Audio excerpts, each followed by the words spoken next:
And yes, and we're also recording. So if you have to pop out or want to watch again, you can visit our YouTube channel to visit this video and also any of our past recordings as well. But firstly, I want to read our land acknowledgement statement. We at Blue Sky humbly acknowledge that our programming is being held on the traditional lands of the Multnomah, Cathlamet, Clackamas, bands of Chinook, Tualatin, Kalapuya, Molalla, and many other tribes who made their homes along the Columbia, Wimal, and Willamette rivers. In this online format, you may be participating from other areas, and we invite you to consider your own land acknowledgement that reflects your location. We also acknowledge that the very technology we rely on for these online programs is inequitably distributed and not equally accessible, creating new virtual displacements and exclusions. We call attention to the need for action now and in the future to address these disparities. And now I will introduce ML. Just got to read ML's bio real quick. M L Casteel is an award-winning photographer and educator whose work focuses on the perils and triumphs of the human condition. Casteel attended the Hartford Art School International Limited Residency Photography Program and gained an MFA in photography in 2015. His work has been featured in Time Magazine, The Washington Post, CNN, and The Guardian, amongst other publications. Casteel's first book, American Interiors, was published by Dewey Lewis Publishing in 2018 and was shortlisted for the Paris Photo Aperture Foundation Photo Book Awards, first photo book prize. Featuring essays by Jorg Kohlberg and Ken McLeish, the book is available at deweylewis.com. And also here, we do have special copies here for sale and 2 limited edition beautiful books that Matthew sent. So if you're in the area, I definitely encourage you to come by the gallery and check the show out in person. And with further ado, I'm going to stop my share and hand it on over to Matthew. Thank you so much, C. I really appreciate that wonderful introduction. Thanks to everyone for joining. Let me go ahead and share my screen. Is everyone able to see my screen? Fantastic. All right, so yes, my name is Matthew Casteel. I do go by M L Casteel professionally, but you can call me Matthew, or Matt even. And I am coming to you live from the Pearl of the Blue Ridge Mountains, the Star City in Roanoke, Virginia. Yeah, thanks so much, everyone, for joining this talk to discuss the American Interiors Project. Thank you to C and Molly and everyone involved with Blue Sky Gallery for the opportunity to share the work and for hosting this virtual event this evening. I am super excited to be here with everyone. So today I'll be talking a bit about the backstory of the American Interior series, take a look at the project, how it's evolved over time, and we'll discuss what sets apart the version of the work that's currently on view at Blue Sky, making the exhibition something truly unique. And as Molly, or excuse me, as C had mentioned, of course, we will have time for Q&A at the end of the presentation, but certainly do feel free to type any questions that you may have into the chat box along the way. So go ahead and dive in. American Interiors was inspired by my time working as a valet parking attendant at a Veteran Affairs hospital in Asheville, North Carolina. I've had a number of odd jobs in my life, but I do have to say that parking cars for veterans kind of tops the list for being both the most strange and life-altering of all of them. I worked at the hospital for around 7 years, and over the course of time, I became very close with many of the veterans that were regular patients to the facility. I also spent a lot of times in their cars. So, as you might imagine, this provided me with kind of a further glimpse into their lives. The impact of traumatic experiences can have unusual manifestations. So this is the biggest takeaway from my time working with veterans, and it strikes at the heart of what the American Interiors Project is really all about. It took me quite a while, actually years, in fact, to fully understand that the residual effects of trauma emerge in a multitude of ways, some of which are obvious, some can be very, very subtle. For example, the owner of the vehicle that we're seeing here on the screen was a patient that I would see regularly, 2 to 3 times a week at the hospital.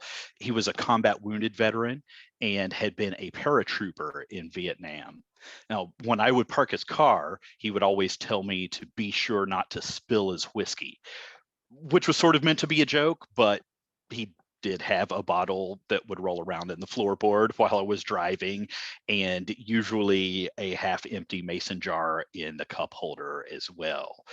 So, clearly this is a person with an unhealthy relationship to alcohol, but he never came across as being drunk outwardly or belligerent, and was actually very friendly to myself and the staff. So this type of an encounter, while at first was very shocking, after a few weeks became kind of normalized, and I would just basically shrug it off and try not to take the turns too fast. In the early days of my employment at the hospital, I didn't give much thought to the fact that a number of the vehicles that I entered were in these varying states of disarray and disrepair. I mean, of course, it was overwhelming at times climbing into a car that had, piles of trash and debris everywhere. But the common take amongst the staff was that it just came with the territory. And, hopefully the next car that you parked wouldn't be as bad. In time, though, I began to realize that the condition of the vehicles was indicative of something more than just poor health or poor hygiene. The experience of working at the VA hospital would go on to greatly expand my understanding of the types of challenges that veterans in the US face on a daily basis. Rain or shine, I would be at the hospital every morning, greeting the veterans as they arrive for their appointments. And it actually turned out that the valet service was a very important resource for many of the patients, especially those who were, disabled or had mobility issues. The photograph on the screen right now is a picture of the hospital campus, and you can kind of see the outpatient entrance there. The facility itself is located at the top of a very, steep hill, and there's like this massive volume of visitors to the campus each day. So parking is always an issue. This is an aerial shot where you can see, there really aren't many close spaces at the hospital. So on busy days, the line for the valet parking would wrap all the way around the curve, and down, to the main road even. So it was a very popular service, to say the least. Working at the hospital also made me aware of this severe lack of services and support available to the average veteran here in the States. And please understand, this is not a ding against the nurses, the doctors, or really any of the staff at the hospital. Many of those folks are extremely dedicated and work tirelessly to administer the best care possible given the circumstances. Rather, what I was seeing was related, I recognized, more to systemic foundational inequities, where the business of war is prioritized over the decidedly less appealing work of providing quality care and support for those that survive the experience and make it back. The bulk of military spending, of course, goes to behemoth arms manufacturing contracts and marketing budgets for recruiting on the front end. And while, of course, there is a large budget for the VA hospital and for support of veterans, it just isn't enough. And I don't think it's as sophisticated as what they put in on the front end. some of the stories that I would hear from the veterans about their experiences, both at the VA facility and of course in their time in the service, were really just devastating. I've always been staunchly anti-war, uh, but I had no idea how far-reaching the impacts and effects of war actually are, and how it creeps into everyday life and kind of emerges in these very just sophisticated and kind of hidden ways almost. So after a couple of years working at the hospital, being a photographer, I realized I need to make a project about what it is that I was seeing on a daily basis. So my initial approach was very traditional, armed with my trusty 4x5 camera and lighting kit. I started making, basically just scheduling time to visit with the veterans.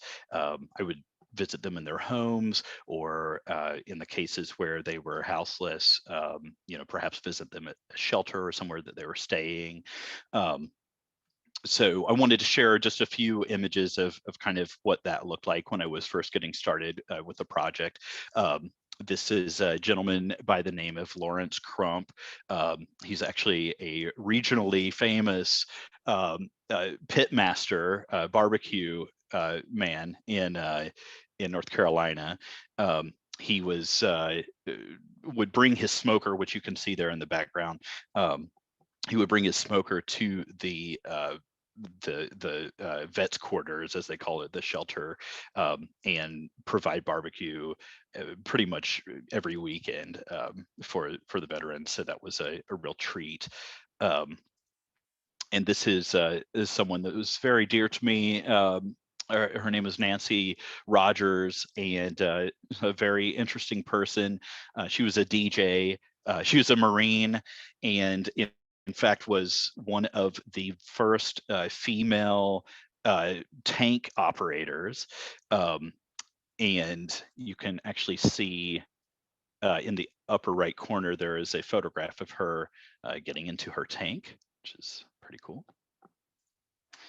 And this is a gentleman named Bob Phillips, who is just a remarkable musician and an educator and a peace activist.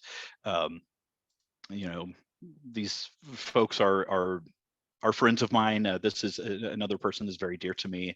His name is Kevin Rumley. He goes by Crump. He is a combat wounded veteran.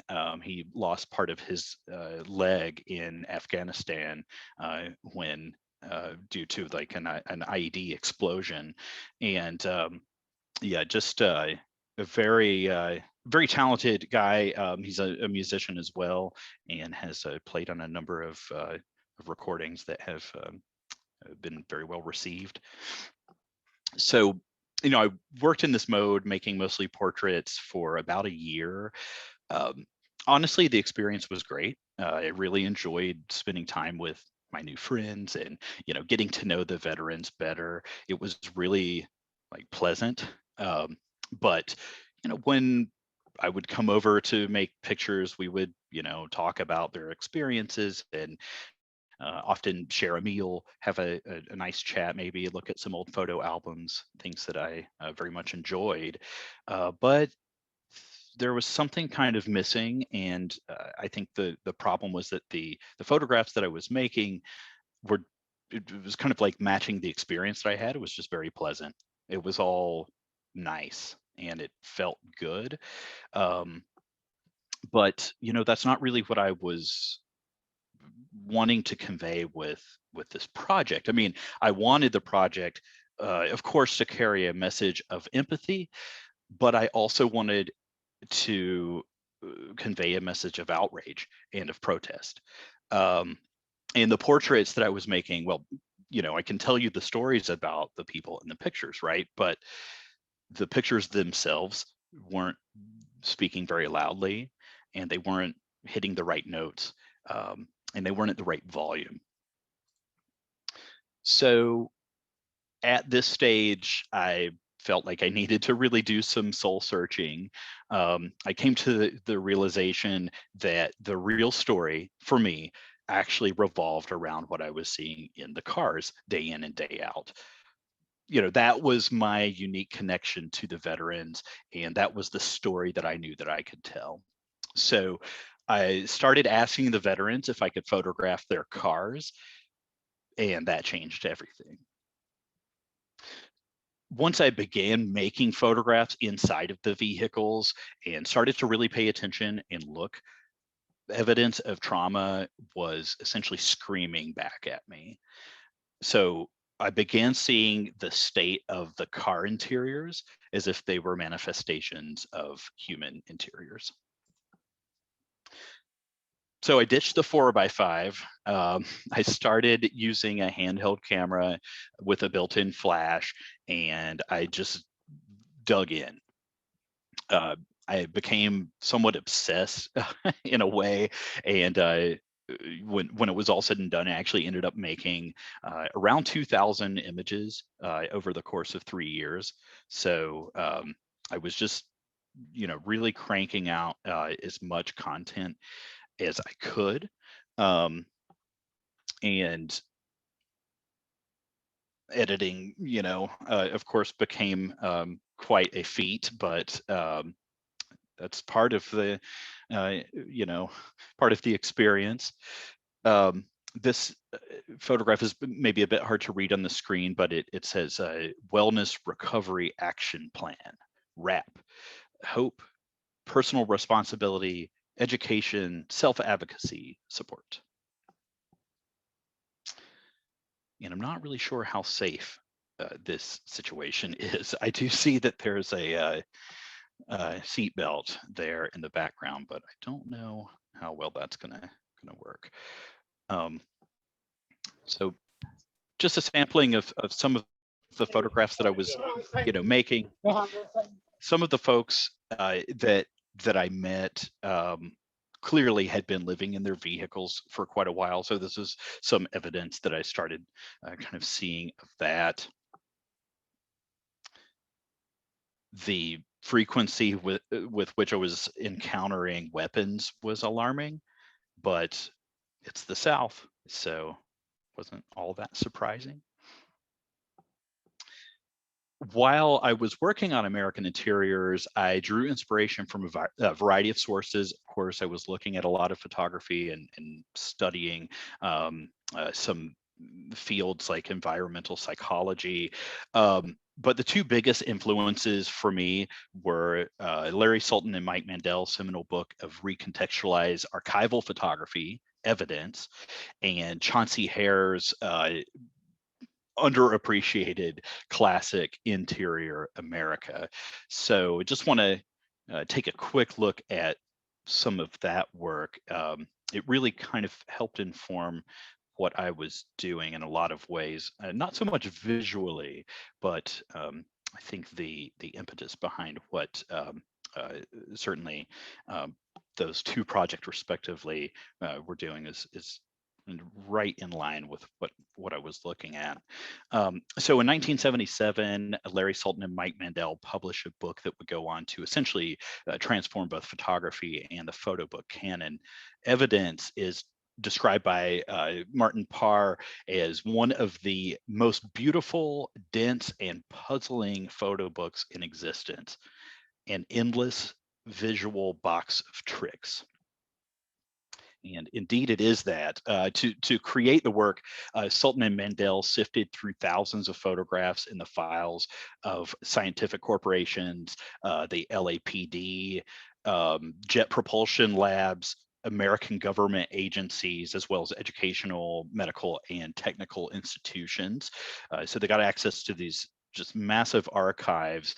In the accompanying essay to Evidence, Robert F. Forth writes that, quote, "We tend to forget or ignore the unfamiliar and sometimes unrecognizable circumstances which undergird and surround the familiar and evident." And I definitely believe that to be true.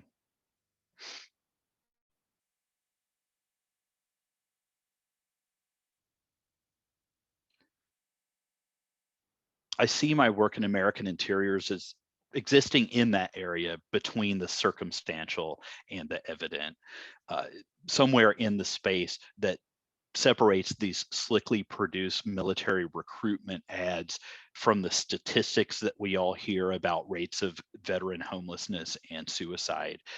That's where the American Interiors Project resides.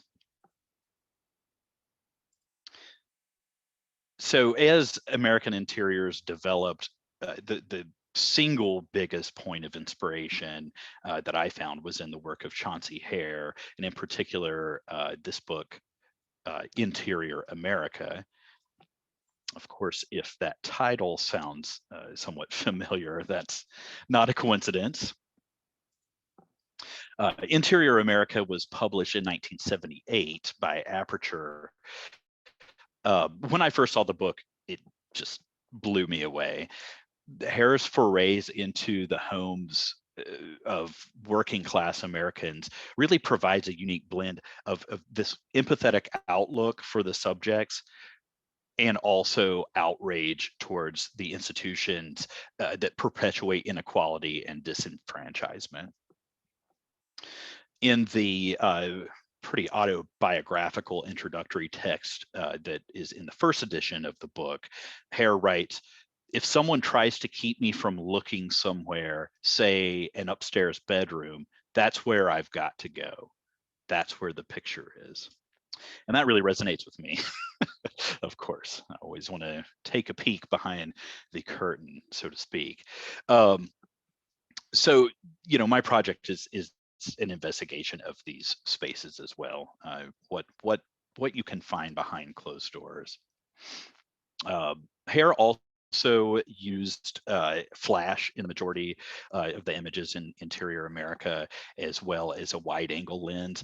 And that was a combination, kind of a technical thing that I picked up on and utilized as well. So I kind of adopted his working method in that sense. Chauncey Hare states that this wider perspective is the only way I could get the photographs to carry the message of rage. I find that to be quite interesting.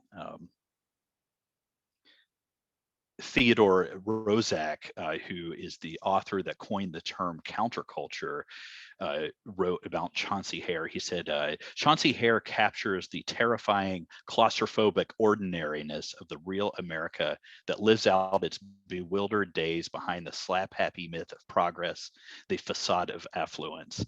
It is the America where cracks in the plaster, dishes in the sink, stains on the linoleum are the hieroglyphics of despair. His photographs are a trial wasteland of modern life, like a gathering death wish. So that's a bit melodramatic, but the images are undeniably powerful.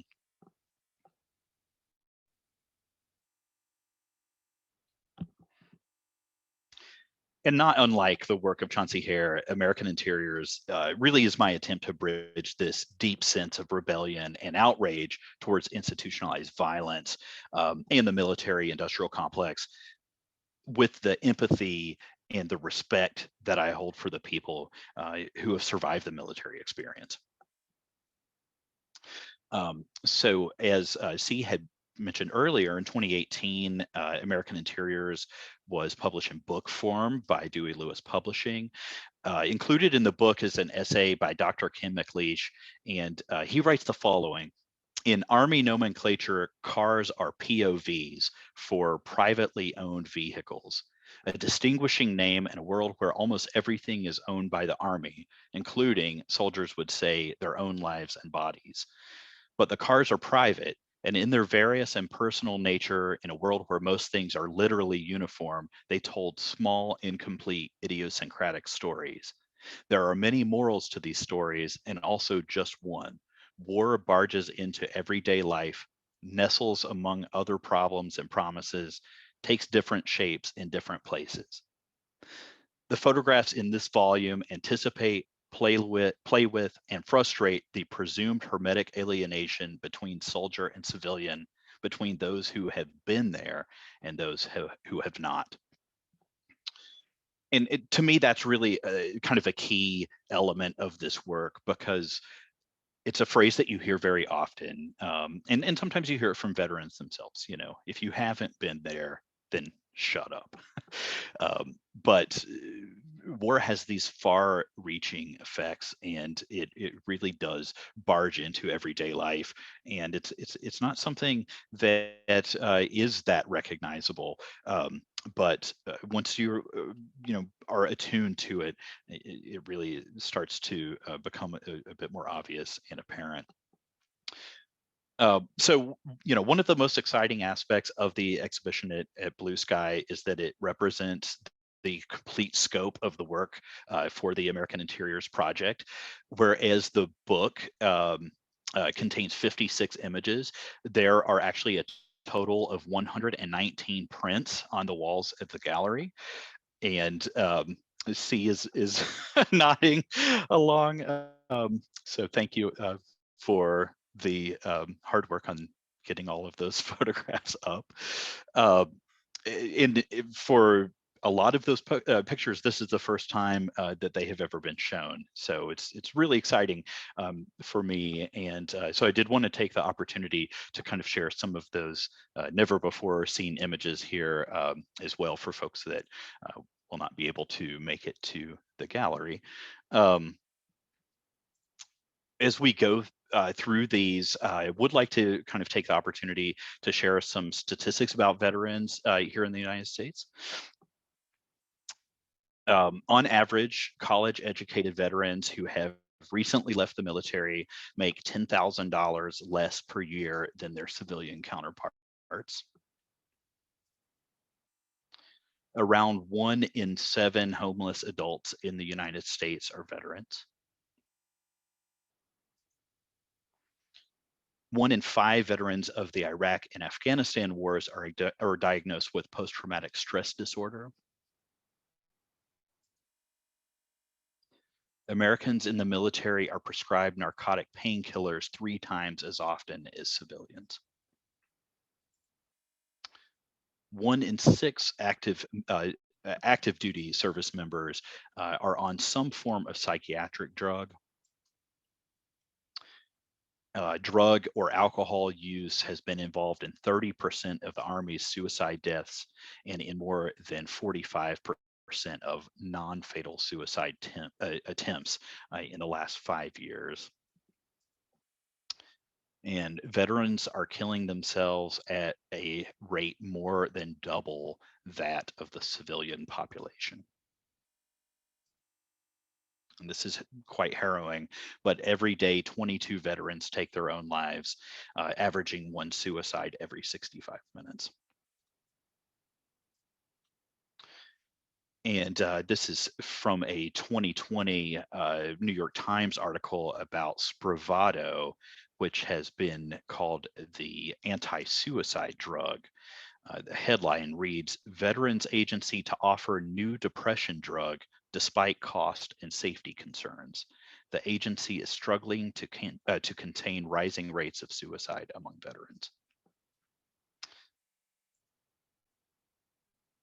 So what I would like to do now is kind of contrast some of those statistics with some examples of what you see in just the most common military recruitment advertising.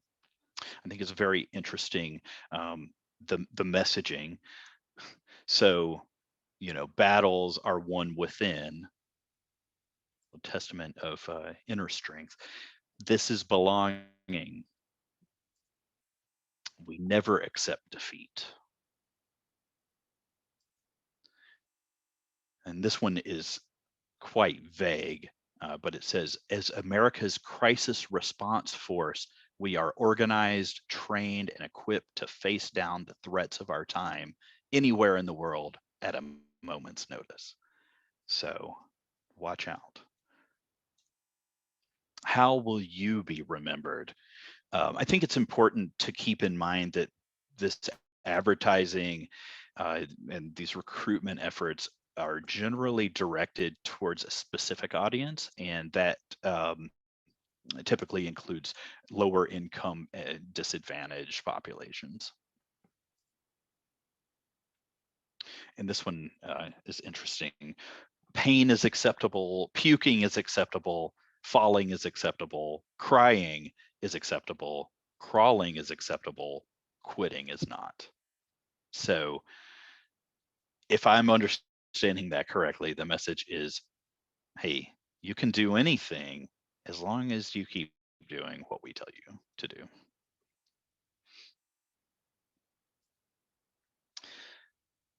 During the time that I worked on American Interiors, you know, I really did have many special moments working with the veterans, despite the fact that many of them were in, you know, sometimes exceptionally poor health. They always expressed a lot of kindness and gratitude to the valets for helping them in and out of their cars.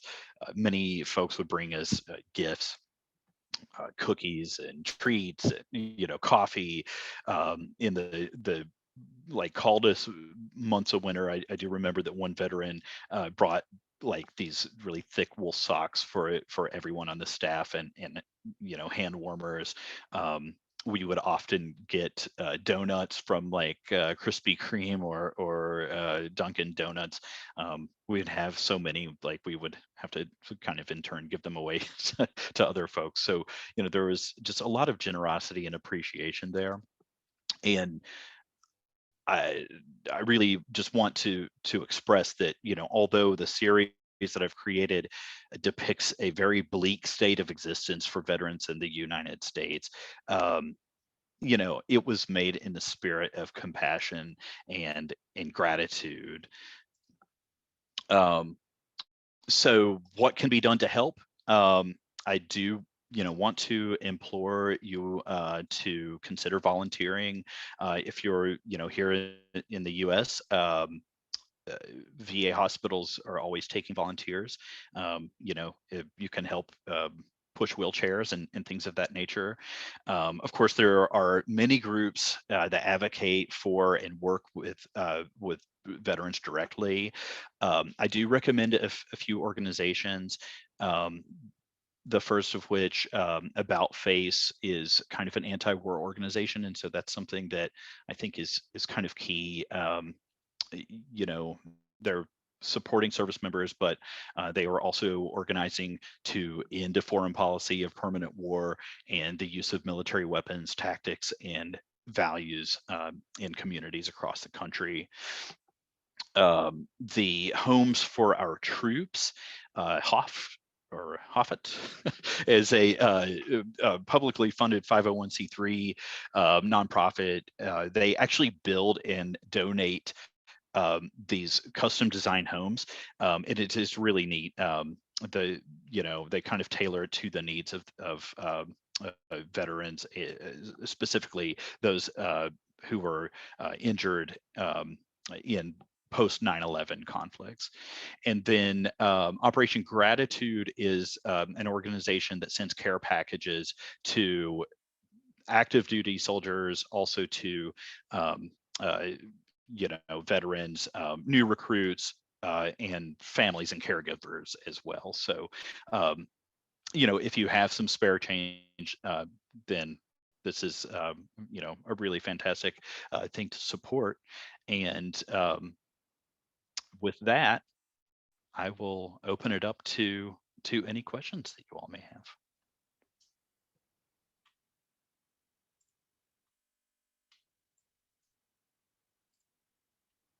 Thanks, Matthew. That was really wonderful. I really appreciate hearing just like the scope of your journey of where you started and how you had kind of started the project with a different, more traditional, you know, way going about it, and then landing here. I just loved hearing that background. Yeah, so if people have questions, feel free to put them in the chat, or you could use the raised hand function, and we'll try to I can call on people as well, but yeah, feel free to put questions in chat. Looks like we have a question or a comment from Joanna King, and she says, I went to see your wonderful photos this morning at Blue Sky. Kudos. Thanks, Joanna, for coming. Yeah, thank you. That is excellent. Sorry, I just saw a hand. See, I think Chris has a question. Yeah. Yeah, when we were looking at your work and saying, "Oh my gosh, we have to show this," we did wonder if it was going to come under attack as sort of, you know, promoting a stereotype of veterans as people who had mental disorders and were, you know, scary and all this. And I wanted to say that when we saw that you were giving us 119 pictures to put up, I felt like, oh, well, this completely diffuses this thing of like, he's trying to make a point, you know, like the show looks very much like, here's some data, make your own conclusions. And I was very happy to see that something that would kind of short circuit, a lot of people would rather criticize something than actually look at it. So I was happy to see that. And have you had that kind of criticism to the book or to previous shows? You know, that's a really great question, and you know, thank you for bringing up that point, because it's something that I've, you know, really tried to. I mean, you know, full transparency, you know, I do have an opinion, of course, and I have, you know, my own thoughts about things that are, you know, kind of undergirding the project, so to speak.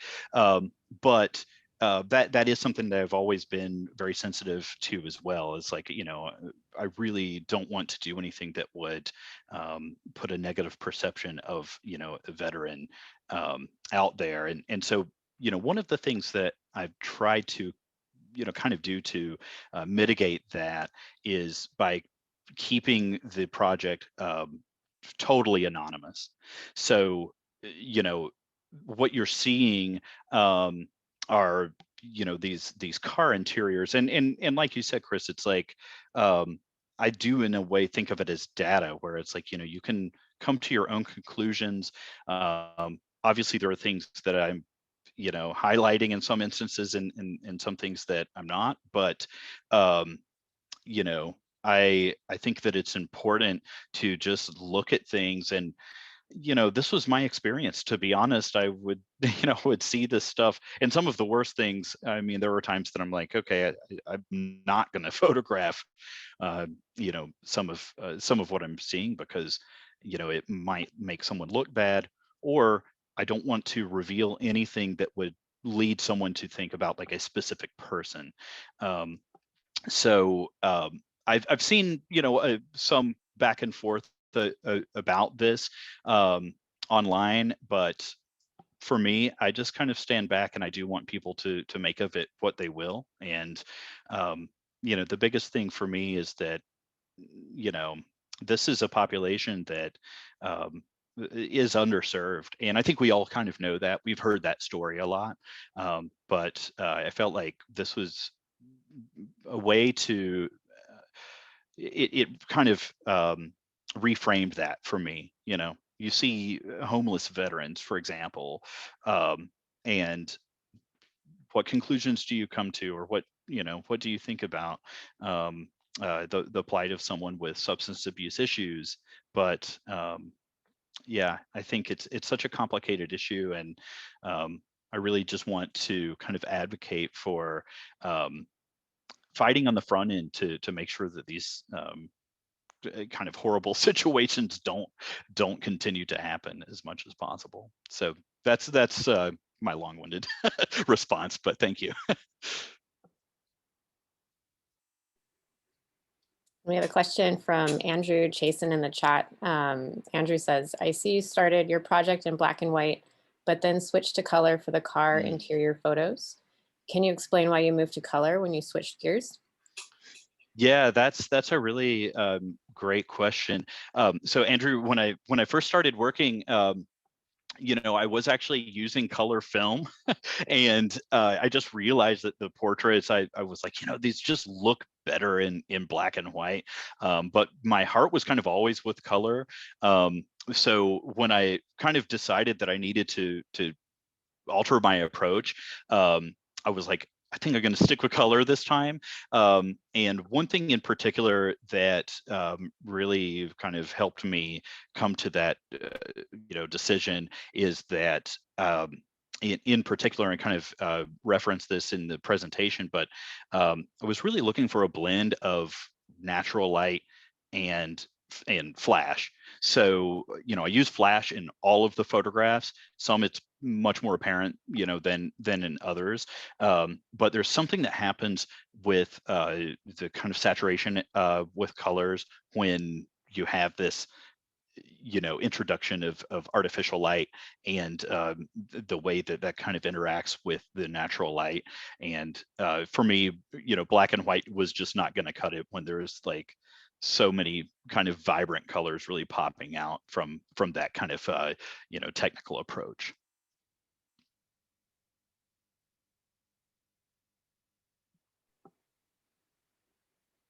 Thanks, Matthew. Christopher Rauschenberg has a comment for Kathleen Hendel. Kathleen, do you have any insight into this from your own work documenting mobile home life? So maybe someone who's done something similar, if Kathleen, you're willing to share.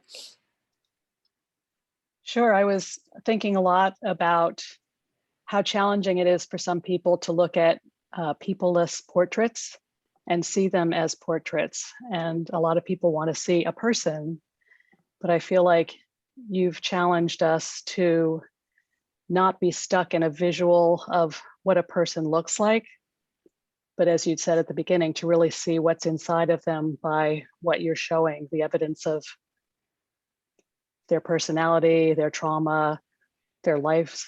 So I find it incredibly compelling. And yes, Christopher, it's very different from my work, but with a lot of similar threads running through it. That's very interesting. And so now I want to know more about your project. Is there a similar kind of exploration of maybe like a psychological portrait going on in your work? For sure. I'm photographing the exterior of mobile homes and communities around the United States, and different facets of just showing how it's another very underserved, stereotyped community of people, and just the evidence of humanity and personality and what people put outside of their homes is what I've been trying to bring to the forefront of whoever's interested thinking. So yeah, excellent.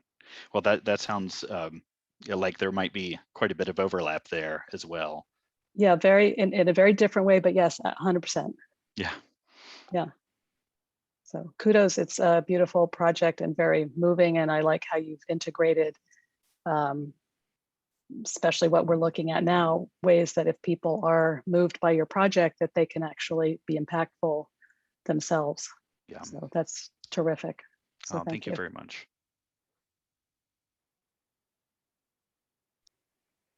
Thanks, Kathleen. Yeah, I think what's interesting too about the way it's presented in the gallery with the grids is that you do get that personal, portrait, but also you start to see similarities or patterns or same things in the cars. And so it kind of speaks to that larger, trauma that you're talking about, that it's an individual experience, but it also is a recurring or wider net of people experiencing this, and all the statistics that you spoke about. Yeah, just I encourage you, if you can come to see the work in person. It's really impactful.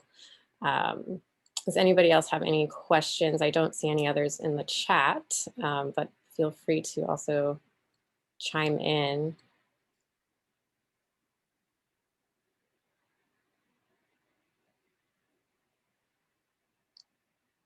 Ralph. Yeah. Hi. I just wondering, ML, if you think that, oh God, I just lost my train of thought here. Is the nature of this extend beyond the way that we as a country deal with our veterans? Is there something inherent in the horror of war that leads to this sort of a conclusion for so many people that experience it, that is separate from the politics or the history of American warfare? Or do you think it's something particular about the American system? Yeah, that's a really great question, Ralph, and thank you for that. It's something. So I've thought of a lot about this because there's kind of another layer to it as well. That I made the work in a geographical location, mostly centered around this one facility in Asheville, North Carolina. So I've often wondered, if I made a project with a community, say in Portland, would the photographs look different? And of course they would look different, but how different would they look, and what themes would emerge? But so I think that there is an element of something specifically American, but I do think that beyond that, the trauma of war is something that we all recognize globally, and in a modern society where I guess most folks are familiar with or have access to vehicles in some capacity or another. It would be interesting to see how it would emerge in other societies that maybe aren't so, Americans are so kind of tied to their vehicles. This is like an identity thing in a lot of ways. But I do think that there are some kind of fundamental themes that would translate globally. And actually, this is a question that I gave a presentation of this work last year in New Zealand, and we actually have a couple of folks that were at that particular presentation, and Mary and Peter, I don't know if you all would care to speak to this, but it is something very interesting to me, because I know that you guys have both been very big supporters of the project. How does that translate to you guys, and in a peace-loving country like New Zealand?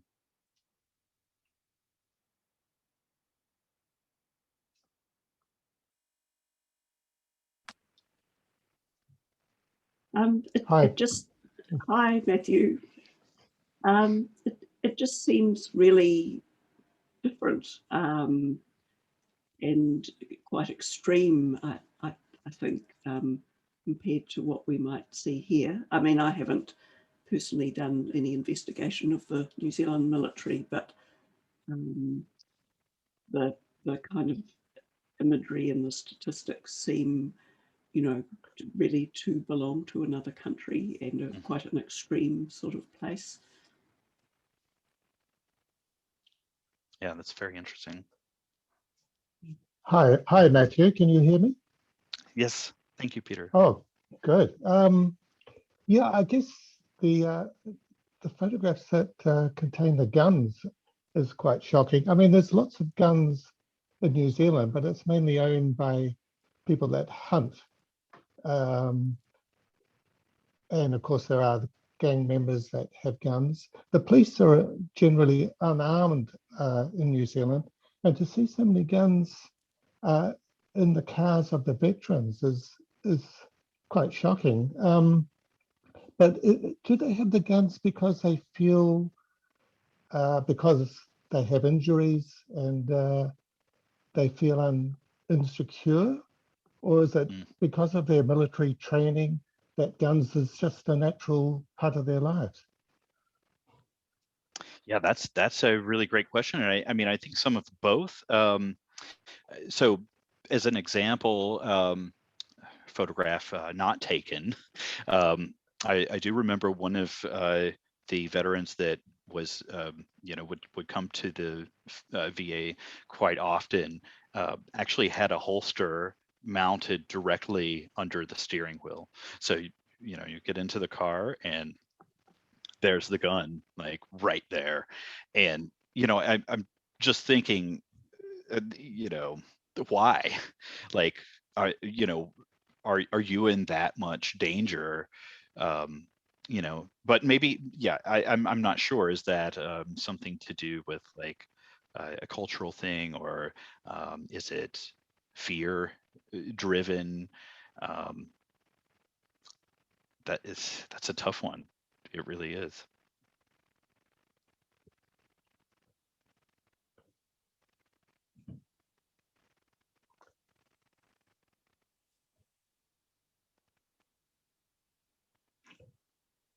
Yeah, well, thanks, Matthew. Yeah, I mean, it's a brilliant project, and I think it is universal, isn't it? I mean, even if it wasn't veterans, it's just people that have mental health problems or are homeless. This work kind of covers that aspect as well.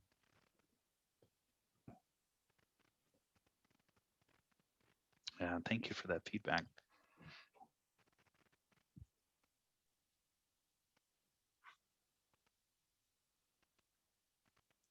Thanks, Peter. It's also nice to see we have some people out of the US joining us tonight, which is probably a very different time for you both. But thanks for being here, and thanks for everyone for being here. If there's not any other questions, Matthew, if you have any other final thoughts or statements to share. Just, you know, thanks to everyone for sticking around, and thanks again to you, C, and Molly, and everyone that's involved with Blue Sky. It's a real honor to be able to show the work at such a incredible gallery, and I do wish that I could see it in person, but it's yeah, it's a real treat. So I'm very much appreciative, and yeah, thanks to everyone for joining the talk and sticking around and asking these really great questions. Thanks, Matthew. Yeah, and the work is up for the next couple weeks. Again, the last day is the 31st. And looks like there was a question, is there, from Kathleen, is there any online visual available of the exhibition? We don't have like a virtual exhibition shown, but we do have some install images, I think, that are shared on our Instagram. I'm not sure if we'll have a gallery tour. We might do something like that this month to kind of get a visual of how it's shown for those who aren't able to come. It's totally understandable given our world circumstances, and just, you know, if you're not in the Portland area. Yeah, so definitely check our Instagram. We're posting a lot about the current shows. I also wanted to mention our other artists that's showing in the other gallery during this time is talks. I think your work, Matthew, and Justina Boddock's work definitely speak to each other, especially when you were talking about propaganda and showing the military posters. It made me really think about what Justina's work is doing, because she's really thinking about that kind of propaganda in the world, either through ISIS or through US military or Russian military. So beautiful work as well. It's cool to see how each artist is taking, you know, a different